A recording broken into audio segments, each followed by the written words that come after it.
اللي غلطان، اعمل لك ايه؟ اوعى تتجوز يا صاحبي، انت كده بتقولك احسن.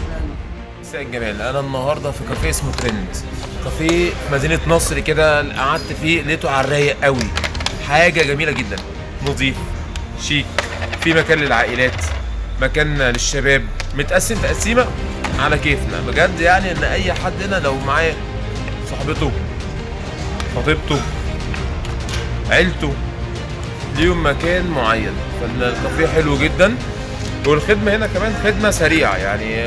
والناس هنا لزاز وقشطه، الموضوع هنا الطف حاجه. تقسيمته اهو كبير وشكله، والكراسي بتاعته برضه حلوه.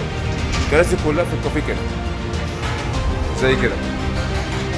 فالمكان شيك قوي. في برضه مكان هنا للبلاي ستيشن، والسعر حنين مش قوي يعني، بس هو لذيذ قوي يعني هيناسب اي حد. بتاع له يلعب عليه تظبيطه بس. فالمكان حلو جدا، وانا عن نفسي بقيت احب اقعد في المكان ده. ده رايي عن المكان.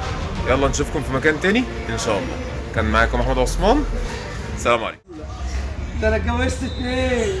طب خلاص انت اللي غلطان، اعمل لك ايه؟ اوعى تتجوز يا صاحبي، انت كده بتقولك احسن.